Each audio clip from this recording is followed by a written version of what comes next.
Berikutnya saudara, laporan Badan Pimpinan Daerah Perhimpunan Hotel dan Restoran Indonesia Jakarta menunjukkan penurunan okupansi atau kunjungan pelanggan pada triwulan pertama 2025. Akibatnya, mayoritas pelaku usaha mulai melakukan efisiensi besar-besaran. Survei pada Mei 2025 melibatkan 30 responden yang merupakan pemain industri perhotelan di Jakarta. Dalam survei ini, 96,7 responden melaporkan tingkat okupansi atau kunjungan pelanggan triwulan pertama tahun 2025 turun dibandingkan triwulan pertama tahun 2024. 100% responden melaporkan tingkat okupansi triwulan pertama tahun 2025 turun dibandingkan triwulan 4 tahun 2024. 73,3% responden melaporkan kinerja hotel di triwulan pertama tahun 2025 lebih buruk dibandingkan triwulan pertama 2024. 66,7% responden dalam survei ini meyakini segmentasi yang turun berasal dari pasar pemerintahan. 70% responden bahkan bilang akan mem-PHK pekerja. Sementara itu, 56,7% responden memprediksi akan mengurangi 10 hingga 30% karyawan. Saat ditanya mengenai kondisi dan permasalahan industri hotel di Jakarta, 96,7% responden bilang telah mengurangi pekerja harian. Kemudian 37,7% responden menjawab akan mengurangi staf, 46,7% responden telah melakukan cuti di luar tanggungan alias unpaid leave, dan 37,7% akan mengurangi gaji dengan skema pengurangan hari kerja. Sementara itu, saudara, 70% respon bilang terbebani kenaikan tarif air PDAM. 66,7% responden terkendala banyaknya kewajiban sertifikasi. Secara garis besar, survei Perhimpunan Hotel dan Restoran Indonesia menunjukkan 3 persoalan yang dihadapi industri hotel di Jakarta, meliputi penurunan tingkat hunian dan hasil usaha, peningkatan beban biaya, permasalahan terkait regulasi.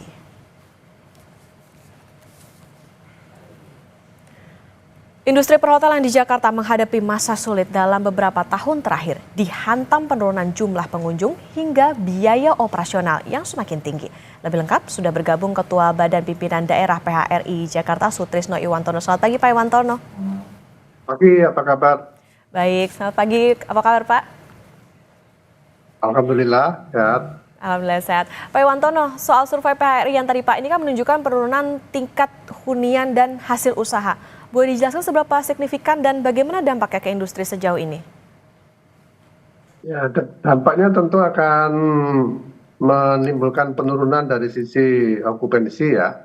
Yang seperti kita tahu di dalam survei itu juga pasar pemerintah itu kan sekarang komposisinya sekitar 20-40% ya. Jadi kalau mereka itu katakan sama sekali tidak ada, itu bisa 40% turunnya okupansi kita. Tapi kalau masih ada 50 aja yang ke hotel itu sudah turun 20%. Tapi nyatanya kan sekarang memang boleh dibilang tidak ada pembelanjaan ya dari pemerintah. Dan ini punya dampak yang tadi sudah disampaikan di dalam angka-angka tadi, ada pengurangan tenaga, kemudian unpaid leave dan seterusnya. Dan yang terkena duluan itu pasti adalah pekerja kontrak dan daily worker ya. Ini yang akan terkena duluan. Dan tentu dampaknya bukan hanya kepada hostel, tetapi juga kepada industri terkait ya, para supplier untuk kebutuhan hotel, mulai sabun, kemudian juga makanan ya. Makanan itu kan melibatkan kebutuhan atas beras, sayur, daging, dan ini kebanyakan kalau di Jakarta itu kan disuplai dari daerah sekitar Jabodetabek, ya, Jawa Barat, Tangerang, bahkan sampai Jawa Tengah. Sehingga memang implikasinya cukup lumayan, bukan hanya kepada hotel, tapi juga kepada industri lain.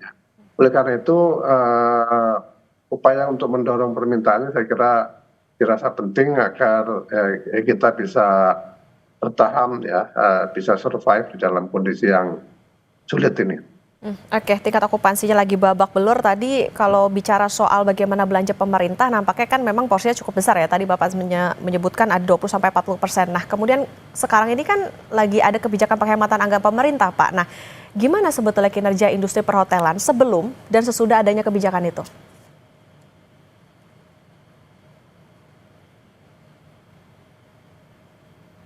Pak Iwantono? Pak Iwantono bisa terdengar? Suaranya hilang tadi ya? Ya, Ya, oke. halo. Ya, Pak, tadi nanti kita akan lanjutkan kembali setelah jeda Pak Iwantono terkait dengan bagaimana kebijakan penghematan anggaran dari pemerintah ini akan mempengaruhi sebelum dan sesudah terkait dengan restoran maupun juga hotel. Dan saudara tetap bersama kami di Kompas Bisnis.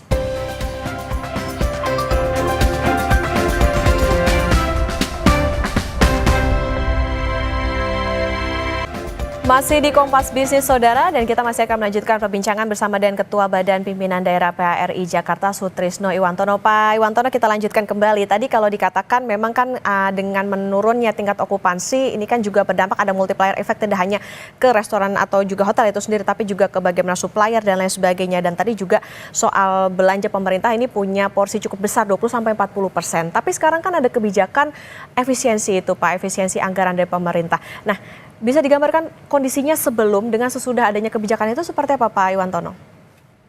Tadi kalau sebelumnya itu kan kita masih bisa mengharapkan ada pendapatan dari mereka yang perjalanan dinas, nginap, kemudian juga ada meeting, ada konferensi, ya itu bisa memberikan pendapatan bagi para pengelola hotel ya. Tapi sekarang itu kan drop ya, dihilangkan sehingga okupansi juga turun, pendapatan dari lain-lain juga turun ya. Jadi kalau misalnya di Jakarta ini kan okupansi untuk seluruhnya hotel itu sekitar 55% untuk bintang ya, kalau non bintang kira-kira 40-an ya, 42-43 sekitar itu ya. Nah kalau itu turun kan berarti kan okupansinya jauh di bawah 50%. Nah ini yang tentu menjadi perhatian kita gitu. Nah untuk menyikapi itu pastikan efisiensi harus dilakukan ya.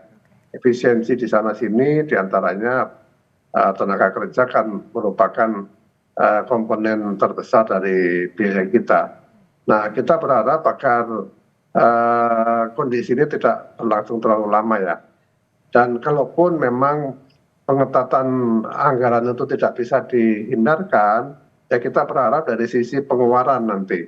Karena kan anggaran yang diefisiensikan itu kan tidak berarti dikantongi kan, pasti akan dibelanjakan juga.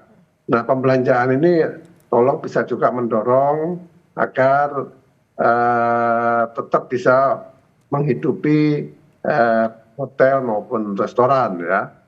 Dan tentu kita harapkan promosi yang dilakukan pemerintah, terutama pemerintah daerah ya, bisa membantu kita. Karena sebenarnya untuk DKI ini wisatawan asing itu tidak terlalu banyak ya, sekitar 2% aja. Kita mengandalkan pada wisatawan Nusantara. Oleh karena itu upaya untuk mendorong wisatawan Nusantara ini saya kira perlu dilakukan oleh pemerintah, khususnya pemerintah daerah. Oke, tadi ada dampak yang cukup besar dengan adanya efisiensi itu. Artinya tidak hanya menurunkan tingkat hunian, tapi juga tentunya bagaimana pendapatan dari hotel itu sendiri. Kemudian Pak, kalau dengan pendapatan hotel dibandingkan dengan biaya operasionalnya termasuk gaji pekerja, seberapa terpukul saat ini? Ya tadi itu kalau pendapatannya itu misalnya okupansinya turun sampai 30% atau 20%, ya kira-kira pendapatan akan turun sebanyak itu. Itu yang terjadi. Nah, kalau turunnya sebesar itu, kan produksi kan juga harus diturunkan. Tidak mungkin tidak kan. Nah, biaya produksi diturunkan itu berarti kan kita juga menurunkan pembelian kita kepada berbagai macam kebutuhan. Dan tentu kalau tenaga kerjanya kebanyakan, ya misalnya yang daily worker kan dia kerja kalau ada penjualan. Kalau tidak ada penjualan kan terpaksa harus tidak kerja dulu, di rumah dulu gitu. Nanti nunggu ada pekerjaan baru dia masuk. Nah, seperti itu kira-kira dampaknya. Oke, ada pengurangan juga dari segi pekerja. Artinya yang jadi pilihan ini kan PHK pekerja ataupun juga unpaid leave, Pak. Karena lesunya industri perhotelan tadi. Kalau data terkininya sebenarnya berapa jumlah pekerja yang sudah dan juga berpotensi terkena PHK? Ya, kalau dilihat dari hasil survei, eh, mereka tuh menunjukkan sekitar 10 sampai 30% akan terjadi pengurangan tenaga kerja ya. Dan itu sebagian sudah mulai gitu, sudah mulai kalau kondisi itu berlangsung terus seperti ini. Nah, tapi kita kan dengar katanya DPR maupun pemerintah sudah mau melonggarkan ya. Nah, ini kira-kira pelonggarannya itu kan seperti apa? Kita baru baca di berita, tapi realnya seperti apa kita masih menunggu. Oke, Pak, tapi PHK ini apakah jadi satu-satunya solusi buat mempertahankan bisnis atau sebetulnya ada solusi lain tapi ya yang paling cepatnya atau dalam jangka pendek, jangka menengahnya ya PHK itu tadi untuk mengurangi cost ataupun juga pembiayaan operasional dari hotel? Ya betul, jadi kan kalau misalnya sekarang ya dalam bulan ini drop gitu, okupansi ya turun 20-30%. Berarti kan biaya produksinya harus diturunkan, kan kita tidak mungkin berproduksi sebanyak itu kan. Nah, ketika menurunkan biaya produksi itu kan berarti kita harus memotong berbagai macam sumber biaya kan. Nah, sumber biaya yang dipotong itu kan yang misalnya yang pekerja harian ya, pekerja daily worker itu atau yang kontrak itu yang kemudian dikurangi lebih dulu kan. Kita misalnya tadinya belanja ayam misalnya 1 kuintal, nah sekarang ternyata permintaannya turun. Nah, kita kurangi jadi mungkin cuman 80 kilo atau 70 kilo. Nah, ini semua kan akan terjadi seperti itu. Kan tidak mungkin dong misalnya kalau yang nginap di hotel turun, yang makan di restoran hotel turun, kita masih memproduksi sama dengan sebelumnya kan tidak mungkin. Pasti kita akan turunkan. Nah, implikasi turun itu kan kepada biaya. Itu sudah pasti. Oke, itu tadi soal PHK, Pak. Tapi ada nggak, Pak, yang sampai opsi jual hotel? Segenting inikah kondisi perhotelan di Jakarta? Dalam survei kita tidak sampai ke sana ya. Tapi kondisi kalau mau lihat hotel yang dijual itu bisa dilihat OLX. Ya, OLX itu banyak sekali data-data tentang hotel yang dijual. Itu bisa dilihat. Pak Iwantono? Ya, halo. Oke, baik. Mungkin izin diulangi kembali, Pak. Tadi ada masalah terkait dengan audionya. Oke, jadi kalau yang lapor mau dijual itu tidak sampai ke PHRI, tapi kalau kita mau lihat berapa data penjualan bisa dilihat di OLX. Itu tiap hari akan nampak itu berapa banyak hotel yang dijual ya. Itu memang tidak hanya hotel, tapi ada juga penginapan, ada kos-kosan, ada yang lain-lain. Tapi angkanya cukup besar lah, itu di atas 300-an itu kurang lebih. Oke, ini artinya memang dampaknya cukup besar tidak hanya dari segi pengurangan PHK itu tadi, tapi juga bagaimana operasional hotel ke depannya. Pak Iwantono, solusi tercepat apa yang saat ini dibutuhkan untuk industri hotel? Solusi tercepat tolong dibantu untuk mempromosikan pariwisata agar orang berwisata sehingga mereka akan tinggal di hotel. Yang kedua, tolong pemerintah jangan menambah beban-beban biaya ya. Misalnya biaya air sekarang naik 70% lebih, dan biaya gas naik 20%. Nanti juga ada pajak reklame dan sebagainya. Nah, pungutan-pungutan yang tidak perlu, termasuk sertifikasi itu tolong ditangguhkan dulu gitu ya, sampai kita memang bisa adaptasi dengan kondisi ini. Oke, Pak, tapi kalau terkait dengan komunikasi dengan pemerintah seperti apa, Pak? Kalau tadi kan dianggapnya karena ada efisiensi, artinya di suatu hari begitu akan ada belanja gitu untuk tadi okupansi hotel, membantu okupansi hotel dan juga mungkin ke restoran juga.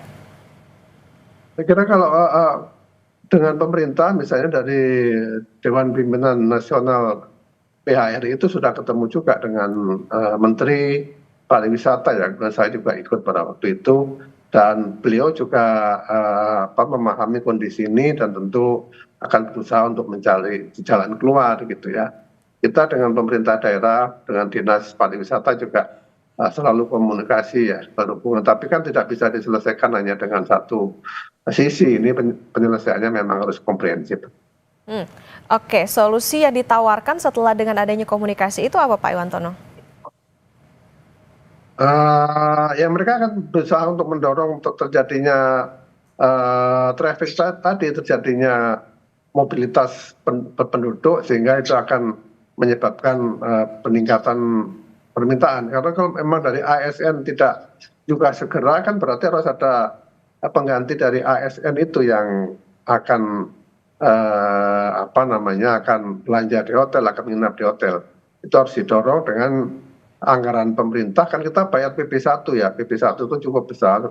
Nah itu tolong bisa dikembalikan kepada kita dalam bentuk berbagai macam kegiatan yang bisa membantu kita. Oke, artinya kalau sekarang Pak Iwantono masih dalam kondisi amankah atau ini justru menjadi alarm berbahayakah untuk industri hotel? Langkah apa yang harus ditempuh pemerintah sekarang juga nih, terutama untuk hotel-hotel yang tadi kalau dikatakan kalau di Jakarta tuh bahkan okupansi untuk wisatawan asingnya ini tidak terlalu besar, artinya bisa mengandalkan sebagian besarnya itu dari belanja dari pemerintah itu. Ya itu tadi, kalau yang mau bangkrut tentu ya siapa sih yang mau bangkrut ya, semua orang ingin hidup bagaimanapun juga. Tapi kalau ini tidak dibantu secara intensif oleh pemerintah, tentu arahnya itu akan semakin susah ke depan ya. Dan itu jangan lupa bahwa hotel dan restoran di Jakarta ini saja ya itu sudah bisa menyerap 600.000 lebih tenaga kerja. Dan selain tadi itu keterkaitan dengan industri lain. Nah ini perlu diperhatikan dan juga sumber PAD ya. Hotel dan restoran itu menyumbang 13% PAD dari pemerintah DKI Jakarta, dan saya kira ini juga berlaku bagi daerah-daerah lain ya, bukan hanya di Jakarta, di Bali, di Jogja dan di tempat-tempat lain. Oleh karena itu pemerintah pun tentu berkepentingan lah untuk bisa menghidupi kita ini. Oke, ini menjadi peringatan juga untuk pemerintah bagaimana bisa mendorong tidak hanya sekedar promosi tapi juga membantu bagaimana okupansi, karena tadi sekarang yang terjadi adalah bahkan ya terpaksa harus mengurangi pekerja 10-30%, bahkan ini tentu harus menjadi perhatian pemerintah. Jadi bagaimana pendapatan hotel ini bisa terus terjaga, karena tadi ada multiplier effect tidak hanya untuk hotel itu saja tapi juga ada yang lain di belakangnya seperti supplier dan lain sebagainya. Terima kasih Pak Sutrisno Iwantono, Ketua Badan Pimpinan Daerah PRI Jakarta sudah bersama di Kompas Bisnis. Sehat selalu Pak Iwantono. Amin, amin.